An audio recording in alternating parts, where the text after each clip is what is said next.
Hoy reconozco el amor, lo siento en tu... Un saludo cordial a quienes nos han ido acompañando a lo largo de estos días en esta tercera edición de nuestro taller bíblico virtual, La humanidad de Jesús en el Evangelio de Marcos.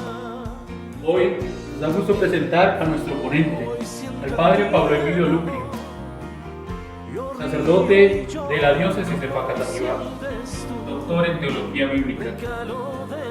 El Padre ha acompañado la formación en el Seminario Villapaúl, en la experiencia bíblica, en la etapa del teologado. Hoy nos acompañará con el tema de la revelación y el secreto, la transfiguración del Señor. Le damos la bienvenida al Padre y esperamos que esos encuentros sigan profundizando esa experiencia con el Evangelio. Presencia del amor de Dios es Dios. Siento en tu humanidad presencia del amor de Dios es Dios. Cuando conozco tu alma, conozco el perdón. Dios te conoce profundo en su infinito amor.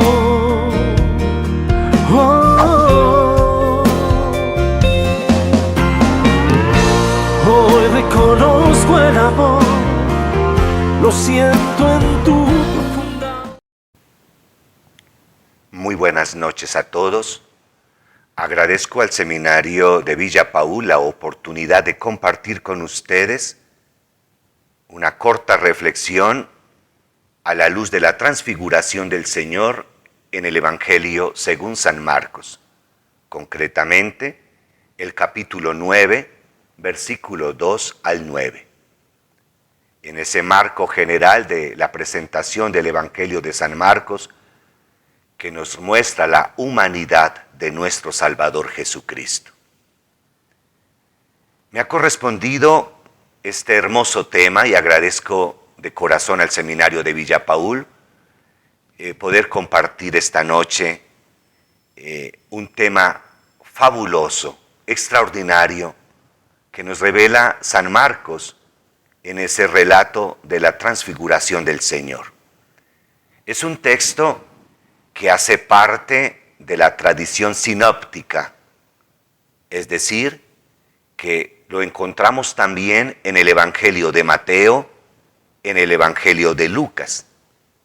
Y eso me obliga a compartir en un primer momento con ustedes unos elementos acerca de ese paralelismo en los Evangelios sinópticos, para mirar cuál es la originalidad del relato de Marcos, si podemos hablar de originalidad. Quiero entonces en un primer momento, para ubicar el texto en su contexto literario, presentar un esquema tripartita de lo que antecede y de lo que sigue al relato de la transfiguración, no solo en el Evangelio de Marcos, sino también en Mateo y en Lucas. Repito, es un relato que aparece en estos tres evangelios. Y vamos a mirar qué es lo propio de Marcos. En un primer momento, Mateo presenta, antes de la transfiguración del Señor Jesús, la profesión de fe de Pedro, que lo encontramos en Mateo 16, de 13 al 20, y que coincide con Marcos 8, 27 a 30. Lucas también nos cuenta la profesión de fe de Pedro en el capítulo 9, versículo 18 a 21. Después de la profesión de fe de Pedro, los tres evangelistas coinciden en que Jesús hace el primer anuncio de su pasión. En Mateo 16, 21 a 23, en Marcos 8, 31 a 33, y Lucas solo un versículo, el versículo 22 del capítulo 9. Después de ese primer anuncio de la pasión, los tres evangelistas están de acuerdo que Jesús presenta las condiciones para ser discípulos suyos. Mateo 16, 24 a 28, en Marcos 8, 34 hasta el capítulo 9, versículo 1. Lucas 9, 23 a 27. Después de la presentación de las condiciones para ser discípulo de Jesús, que terminan anunciando la gloria para los fieles seguidores de Jesús, aparece nuestro texto de estudio, la transfiguración del Señor.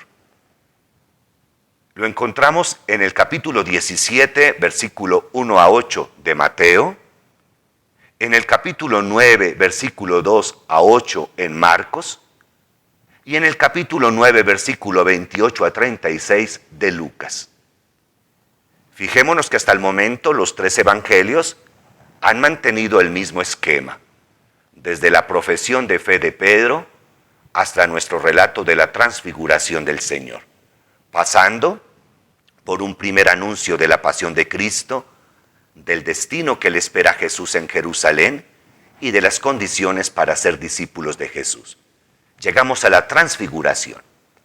¿Qué sigue después de ese relato de la transfiguración en estos 3 evangelios que llamamos tradición sinóptica?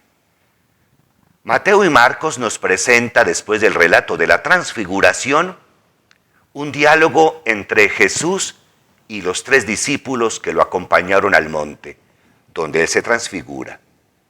Un diálogo que parte de una pregunta. La tradición judía, según el texto de Malaquías, del profeta Malaquías, antes de que venga el Mesías, debe aparecer primero Elías. Entonces Mateo y Marcos colocan en boca de los discípulos una pregunta. Nuestra fe nos sostiene que antes de que venga el Mesías, debe aparecer Elías. Y Jesús les responde diciendo que Elías ya ha venido. Mateo colocará como voz narrativa que los discípulos comprendieron que Elías es Juan el Bautista. La venida de Elías es abordada solamente por el Evangelio de Mateo, capítulo 17, del 9 al 13, y Marcos, capítulo 9, versículo 9 a 13. Aquí encontramos un vacío en Lucas. Lucas rompe ese esquema que habíamos encontrado uniforme justo antes de la transfiguración. Lucas omite este pasaje de la venida de Elías. ¿Por qué Lucas lo omite?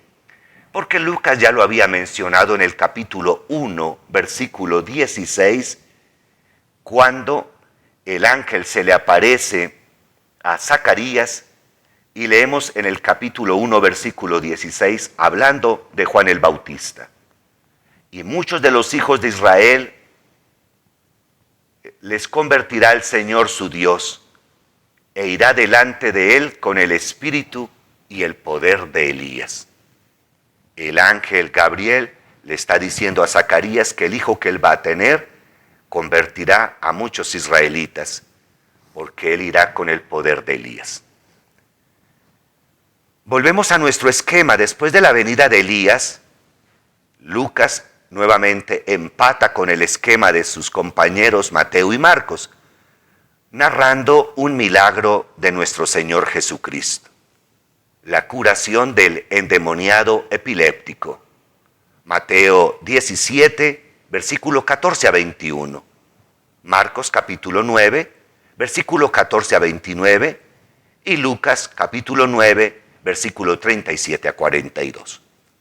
Después de este milagro, aparece en los 3 evangelios sinópticos el segundo anuncio de la pasión. Me voy a detener en ese esquema presente en los evangelios sinópticos. Podemos ver a simple vista que los 3 evangelios, salvo una pequeña excepción en Lucas, siguen un mismo esquema. Y podemos ver que nuestro relato de la transfiguración del Señor está encuadrada o enmarcada por el primer anuncio de la pasión y el segundo, anuncio de la pasión. Un dato bien interesante. Jesús está advirtiendo a sus discípulos que su destino en Jerusalén no será un destino glorioso a primera vista, sino que será un destino doloroso. Le espera la cruz. Y ante la incapacidad de los discípulos del Señor Jesús de comprender que Jesús tiene que pasar por la cruz, Jesús quiere como tranquilizar sus corazones con el relato, con la experiencia de la transfiguración del Señor. Pudiéramos decir, en otras palabras, que frente a esa noticia dolorosa de la crucifixión en Jerusalén, Jesús quiere consolar a sus discípulos, a los tres más cercanos, Pedro, Santiago y Juan, quienes serán sus testigos fieles, los quiere consentir con una experiencia extraordinaria, la transfiguración, que no es otra cosa que la pregustación de la gloria definitiva, que les recordará a la humanidad entera, nos lo recordará siempre. La muerte no es el final del camino. El destino final es la gloria de los hijos de Dios. Vamos ahora a detenernos en el Evangelio de Marcos. Sabemos en lo que hemos visto en este mes bíblico en torno a este hermoso Evangelio que quiere resaltar la humanidad de nuestro Señor Jesucristo. Marcos, desde el primer versículo de su Evangelio, nos marca un horizonte teológico. Él quiere enseñarnos que Jesús es el Cristo, el Hijo de Dios. Y por eso, a lo largo de todo el Evangelio de Marcos, a lo largo de 16 capítulos que tiene este Evangelio, en puntos estratégicos, Marcos nos recordará ese horizonte teológico. Jesucristo es el Hijo de Dios. Si ustedes leen el primer versículo del Evangelio de Marcos, esa es la afirmación. Evangelio de Jesús el Cristo, Hijo de Dios.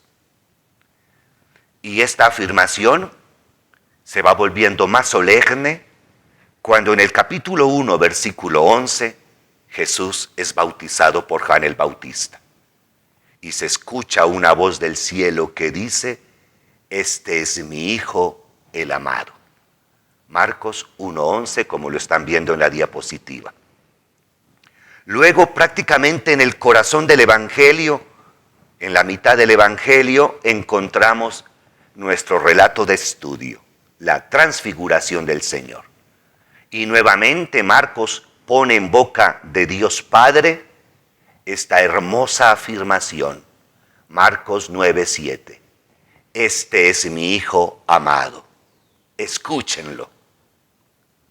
Y luego, en la cima del Evangelio, capítulo 15, encontramos la crucifixión de nuestro Señor Jesucristo. Y será un centurión romano. Miren la ironía que maneja San Marcos. No fueron sus discípulos los que se fueron formando con las enseñanzas de Jesucristo, los que fueron capaces de confesar en el momento definitivo quién era Jesús.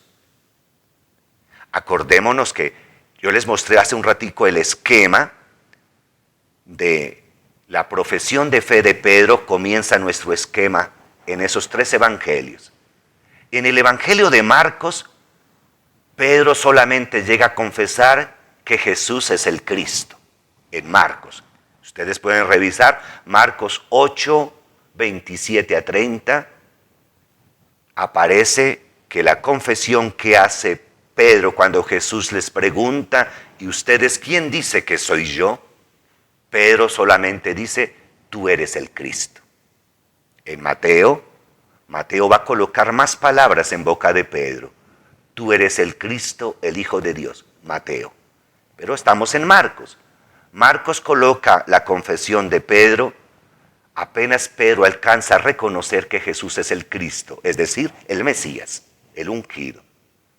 Pero será un centurión romano el que hará la solemne profesión de fe. Verdaderamente este hombre era hijo de Dios. En la cruz aparece la mayor confesión de fe en boca de un extranjero. Marcos 15:39. Miren esa coherencia teológica de principio a fin del Evangelio de Marcos.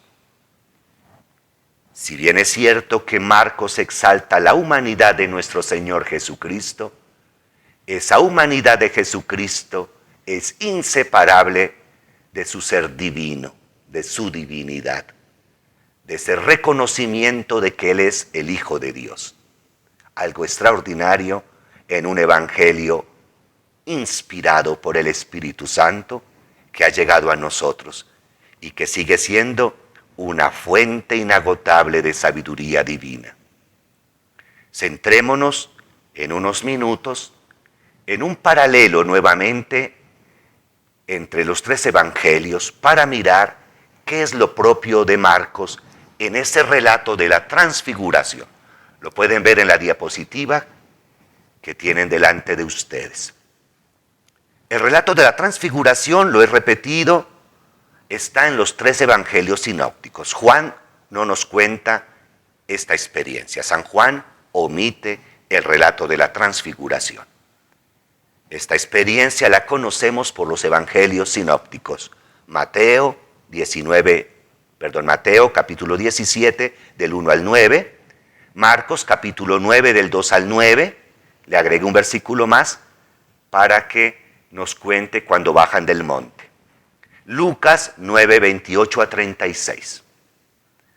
Y ustedes ven que esta diapositiva maneja varios colores. Quiero que a nivel visual ustedes noten lo propio de cada evangelista narrando este magnífico episodio, esta magnífica experiencia. Mateo y Marcos comienzan narrando, después de las condiciones para seguir a Jesús, introducen el relato de la transfiguración con esta expresión. 6 días después, Jesús tomó a Pedro, a Jacobo, es decir, Santiago, y a su hermano Juan. Quise conservar el nombre griego Jacobo, que en español traducimos por Santiago. Y lo llevó aparte a un monte alto. Mateo emplea la expresión monte, Marcos y Lucas hablan de una montaña. Marcos dice que es una montaña alta y Lucas dice simplemente una montaña. Miren el primer versículo de cada evangelista alrededor de este episodio. Ahí hay enormes diferencias. Lo que ven con amarillo es lo propio de Lucas, lo que ven con azul es lo propio de Marcos y lo que ven con rojo es lo propio de Mateo.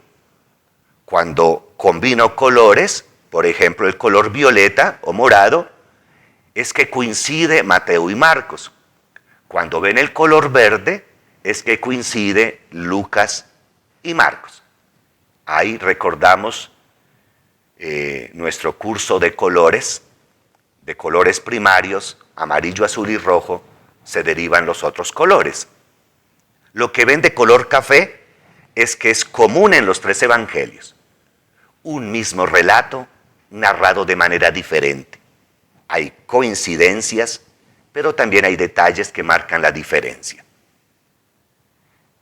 Miremos una primera diferencia de Marcos con respecto a Mateo y a Lucas.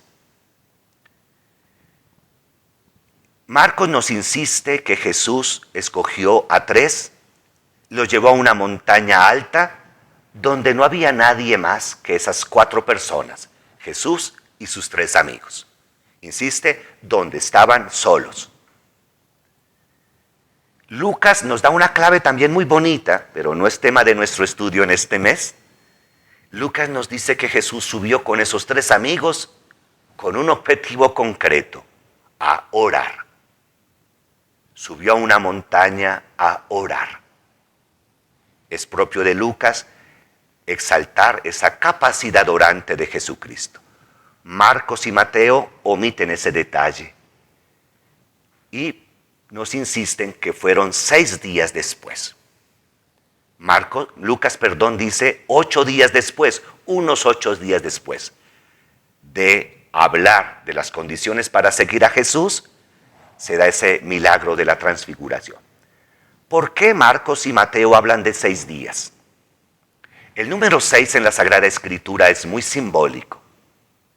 6 es el día del hombre. En el relato del Génesis, en el 6º día, Dios creó al hombre y a la mujer. Y vio Dios que era muy bueno, y al 7º día descansó.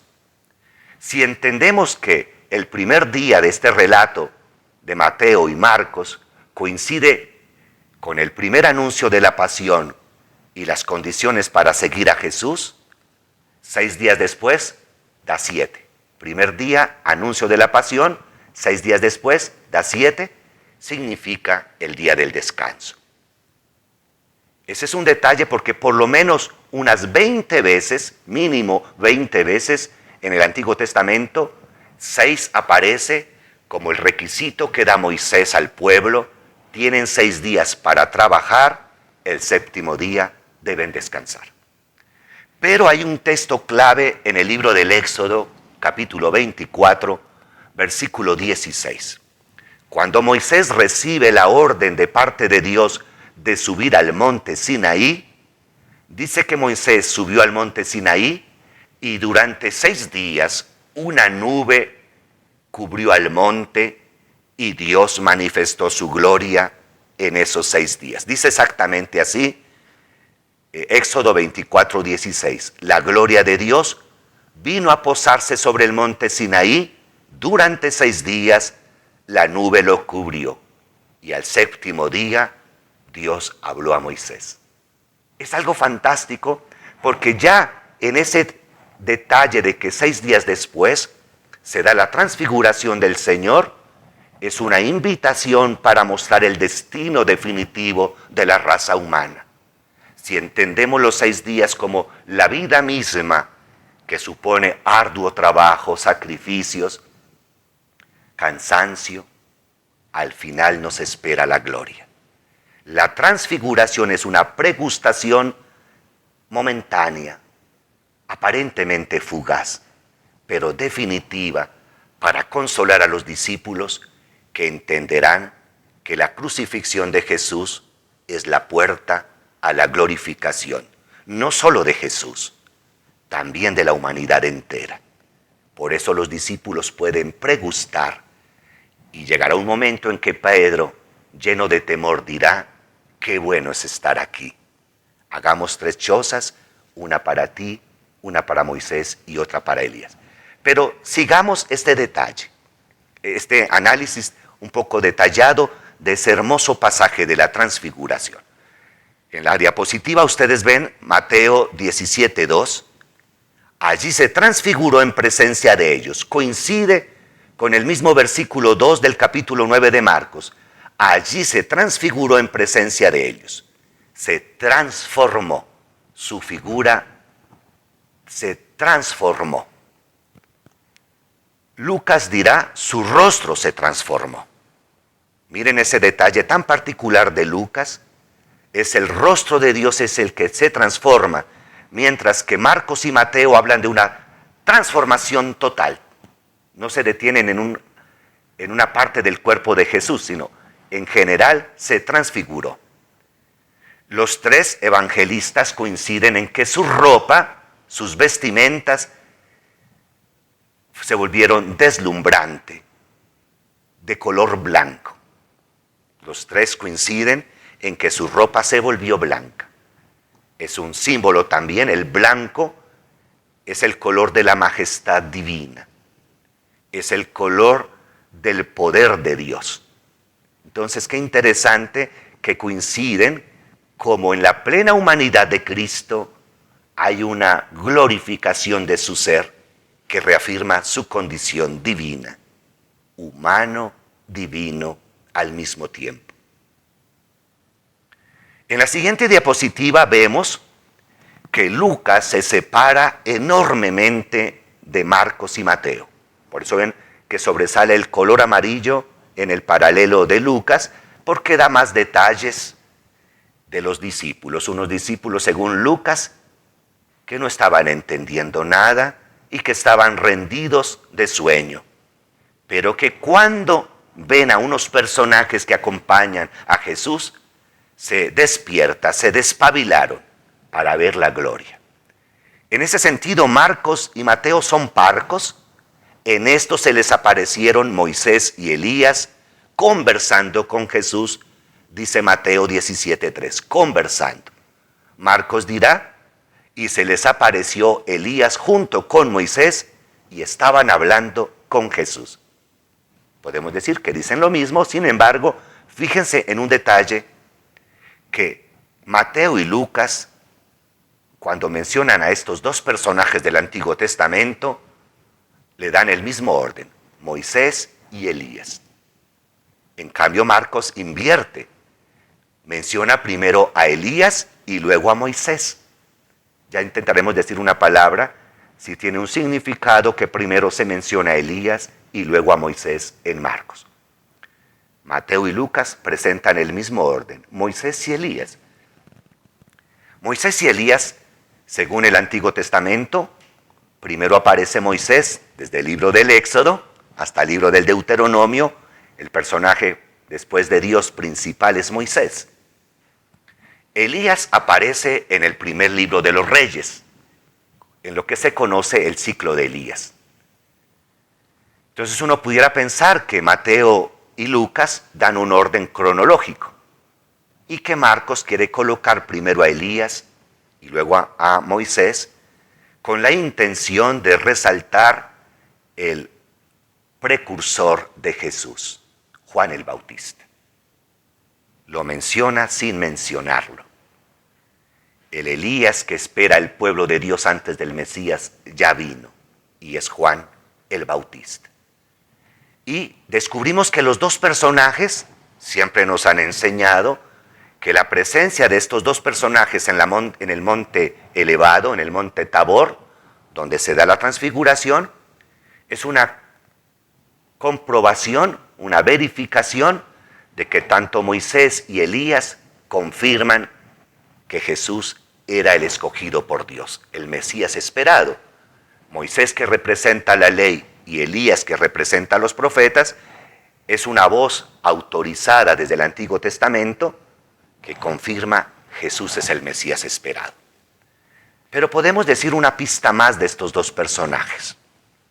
Tanto Moisés como Elías suben al monte de Dios para contemplar la gloria de Dios. Sabemos en el libro del Éxodo, capítulo 19, cómo el pueblo conducido por Moisés se establece en la falda del monte Sinaí, el monte de la revelación de Dios, y solo Moisés tiene acceso al monte. Éxodo capítulo 20. Y allá pasa 40 días y 40 noches dialogando con Dios. Éxodo 20. En el primer libro de los Reyes, Elías, después de ser amenazado a muerte por la reina Jezabel, huye al desierto durante 40 días y 40 noches queriendo morir. Finalmente tiene acceso al monte Horeb, que es el mismo monte Sinaí, y allí se esconde en una cueva hasta que Dios le dice: sal de ahí. Y pasa Dios a través de una brisa fresca. Miren lo importante que tiene para los evangelios que conocen la tradición del Antiguo Testamento, el monte. El monte como un lugar privilegiado para encontrarnos con Dios. El monte es el símbolo espiritual de la necesidad de desconectarnos de lo que hacemos ordinariamente para tomar distancia de nuestra propia vida y aprender a ver la vida con los ojos de Dios, con el corazón de Dios. Y solo se puede contemplar la vida con el corazón de Dios teniendo una experiencia con Dios. No hay otra forma. Pudiéramos decir que el monte es un signo de un retiro espiritual, como lo hizo Moisés y como lo hizo Elías, y ahora lo están haciendo estos tres amigos de Jesús, Pedro, Santiago y Juan. Continuamos nuestra lectura. Los tres evangelios coinciden que Pedro interviene después de ver ese milagro de dos personajes del Antiguo Testamento hablando con Jesús, Moisés y Elías. Pedro dice en el Evangelio de Mateo 17:4, Señor, qué bien que estemos aquí. Si quieres, levantaré 3 albergues, 3 enramadas, uno para ti, otro para Moisés y otro para Elías. Los estudiosos afirman que la transfiguración del Señor, por ese detalle de la boca de Pedro, pudo darse en el marco de la fiesta de las enramadas, la fiesta de las tiendas, en hebreo el Sukkot, la fiesta de las enramadas, que se celebra al final del verano y comienzo del otoño, como una fiesta que tiene un origen agrícola, pidiendo a Dios bendiga la tierra con el don del agua después de un fuerte verano, y por eso las familias, siguiendo la ley de Moisés, fabrican enramadas, que son bastante ralas, para pasar una semana durmiendo a la intemperie fuera de sus casas, esperando que llueva para preparar la tierra, para sembrar y tener una nueva cosecha. Marcos 9:5 dice, Pedro le dijo a Jesús, Rabí, qué bien que estemos aquí. Podemos levantar 3 albergues, uno para ti, otro para Moisés y otro para Elías. Y Lucas es el que dice, ustedes ven que el color café sobresale porque los 3 evangelios dicen prácticamente lo mismo en boca de Pedro. Solamente Lucas nos da una pista nueva, color amarillo, Lucas 9:33. Pedro hablaba sin saber lo que estaba diciendo. Ya miraremos por qué Pedro, según Lucas, habla sin saber lo que estaba diciendo. Continuamos nuestra presentación. Mateo 17:5, 17:6, que tiene su paralelo en nuestro texto de estudio, Marcos 9:6 y 7, Lucas 9:34 a 35. Vemos acá que el color café abunda, significa que los 3 evangelios en esencia dicen exactamente lo mismo. Y el más parco de los parcos, Marcos, nuestro texto de estudio. Encontramos que Mateo nos da unas pistas nuevas con el color rojo y Lucas con el color amarillo. Mateo dice que la nube era luminosa, mientras que Marcos dice simplemente que una nube los envolvió, igual que Lucas, una nube los envolvió. Frente a la voz que sale de en medio de la nube, que entendemos es la voz de Dios Padre, los 3 coinciden con esta proclamación, este es mi Hijo amado. Solo que Mateo agrega una frase más, estoy muy complacido con él. Y Lucas dice, mi escogido. Pero en esencia la frase es, este es mi Hijo amado, escúchenlo. Como lo resume hermosamente Marcos. Un detalle bien interesante. Los 3 evangelios coinciden en que los discípulos tenían miedo, pero en diferentes momentos. Es algo curioso. Para Marcos, el miedo se apodera de los discípulos cuando ven a esos 3 personajes. Y Pedro habla. Dice, no sabía qué decir porque todos estaban asustados. Para Mateo, el miedo viene posterior a esa manifestación divina de Jesús, Moisés y Elías. El miedo viene cuando la nube los cubre, una nube luminosa. Igual que Lucas, cuando apareció una nube que los envolvió, de modo que se asustaron. Mateo y Lucas, los discípulos se asustan cuando las nubes los cubre. Marcos, el miedo viene antes, cuando presencian ese milagro extraordinario de la transfiguración. Un detalle que lo vamos a tener en cuenta para nuestra conclusión. Después, en el capítulo 17, versículos 7 y 8 de Mateo, aparece que Jesús anima a los discípulos. Es el único de los 3 evangelistas que pone en boca de Jesús una palabra de ánimo. Levántense, no tengan miedo. Marcos no dice nada de esa palabra. Lucas tampoco. Entonces vemos que nuestro evangelista Marcos es muy concreto, omite detalles que Mateo y Lucas mencionan en otro momento. Marcos va a lo esencial. Mateo coloca en boca de Jesús una palabra de ánimo: levántense. Los tres coinciden que después de que la nube se dispersa, no se encontraba sino Jesús solo. Cuando alzaron la vista, no vieron a nadie más que a Jesús, dice Mateo. Marcos dice, de repente cuando ya miraron a su alrededor, ya no vieron a nadie más que a Jesús. Y Lucas dice, después de oírse la voz, Jesús quedó solo. Los discípulos guardaron esto en secreto y por algún tiempo a nadie contaron nada de lo que habían visto. Lucas dice que el secreto de los discípulos de esta experiencia lo hacen por iniciativa propia. Toman la decisión de no contar a nadie lo que habían visto, según Lucas. Nos daremos cuenta que según Mateo y Marcos, el silencio de los discípulos se debe a una orden que dio Jesús. Mientras bajaban de la montaña, Jesús les encargó: no le cuenten a nadie lo que han visto hasta que el Hijo del Hombre resucite. Marcos 9:9 leemos: mientras bajaban de la montaña, Jesús les ordenó que no contaran a nadie lo que habían visto hasta que el Hijo del Hombre resucitara de entre los muertos. Es lo que se llama el secreto mesiánico, que es un tema que ya se abordó en las conferencias anteriores. Jesús prohíbe que se cuente esta experiencia. La pregunta es, ¿por qué? La probable respuesta es: los discípulos todavía no han entendido en qué consiste el mesianismo de Cristo. En la mentalidad judía, el Mesías esperado es un ser poderoso, política y militarmente hablando. Los judíos esperan un Mesías que devuelva la gloria de Israel por la fuerza. Y el mesianismo que nos presenta Jesús es el mesianismo del amor y del servicio. Y mientras no pase la cruz, los discípulos no habrán entendido en qué consiste la misión de Jesús.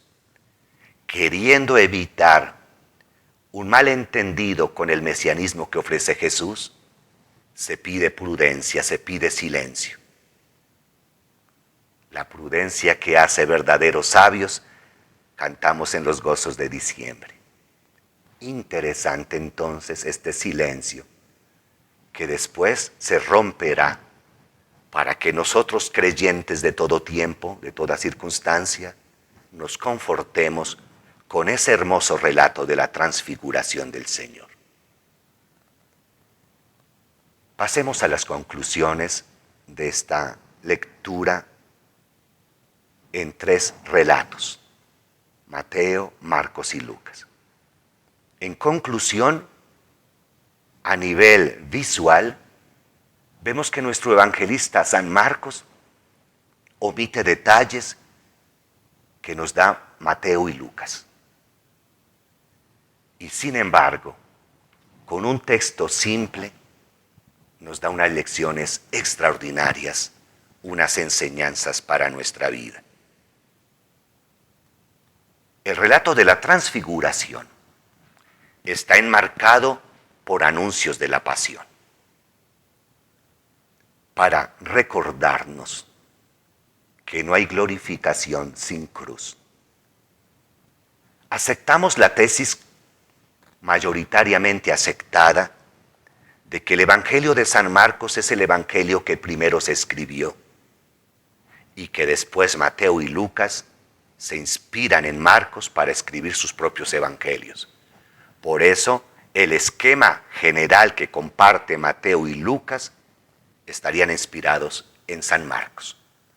O sea que la intuición maravillosa de enmarcar el relato de la transfiguración del Señor en medio de los dos anuncios de la pasión es de Marcos. Marcos es el que se propone darnos una lección: no hay gloria sin la cruz. Y el discípulo debe seguir a Jesucristo cargando la cruz, sabiendo que el destino del discípulo traspasa la barrera del sufrimiento y de la muerte. No negamos la cruz, la asumimos y la cargamos con amor como lo hizo Jesús, sabiendo que la última palabra la tiene la vida.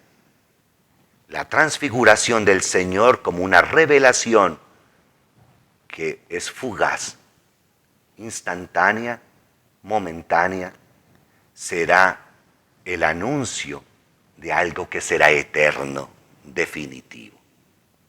Esa es una primera conclusión. Marcos nos enseña, al mostrarnos al Jesús humano, a ese Hijo de Dios que camina a la cruz, sabiendo que la vida gana, la vida reina. Otra segunda conclusión. Si bien es cierto, este relato muestra con la transfiguración el rostro divino de Jesucristo, no estamos renunciando a su rostro humano. Por eso mantenemos la idea, el Evangelio de Marcos nos presenta la humanidad de Jesucristo. Porque Marcos nos da una lección extraordinaria, teológicamente hablando. No se es más divino que cuando se es más humano. Es en la humanidad de Jesucristo que se manifiesta la divinidad de Jesucristo. Y fíjense que hay un movimiento interesante de parte de los amigos de Jesús. Son ellos los privilegiados de ver esa transfiguración humano-divino, divino-humano. Porque después de subir a la montaña, tienen que bajar a continuar la vida, pero sabiendo que el destino de la humanidad es la glorificación. Y nos hacemos divinos cuando asumimos plenamente nuestra humanidad. Fíjense que Marcos nos libera de una falsa espiritualidad que a veces marginaliza nuestra humanidad. Marcos nos libera de la falsa creencia que para ser divinos debemos menospreciar nuestra humanidad. Todo lo contrario, nos hacemos seres divinos, hijos de Dios, cuando asumimos plenamente nuestra humanidad, con todo lo que implica ser hombre y mujer, todas nuestras dimensiones, desde el cuerpo hasta nuestro espíritu. Seres integrales, que asumimos nuestra humanidad y caminamos detrás de Cristo, asumiendo las enseñanzas de nuestro divino Maestro. Y una tercera conclusión que nos da este hermoso pasaje de Marcos, parco en su vocabulario, pero profundo en su significado, tiene que ver con el anhelo de nuestra vida vivida como un camino de espiritualidad, una invitación para que en esos 6 días, lo que significa el trabajo de la vida, tengamos tiempo para subir a una montaña alta y podernos transfigurar a imagen de Jesucristo. Pudiéramos decir que un argumento maravilloso para ser altos en el camino de la vida es el relato de la transfiguración. En lenguaje moderno, retiros espirituales, tan importante para todo creyente. A mí me da un poco de tristeza cuando nuestros políticos, cuando se reúnen, ahora los periodistas designan a ese momento en que los políticos, sus partidos, se reúnen para tratar temas políticos, están haciendo un retiro espiritual. Lo más seguro que de espiritualidad no tiene nada, pero nosotros tenemos que privilegiar en nuestra vida esos espacios de intimidad con Dios, sintiéndonos Pedro, Santiago y Juan, privilegiados, honrados, de hacer altos en el camino. No todo puede ser trabajo. Y poder subir con Cristo a una montaña alta para transfigurarnos con Jesús, pero también para transfigurar nuestra mirada. Los discípulos aprendieron con esta experiencia a ver la vida de una manera nueva.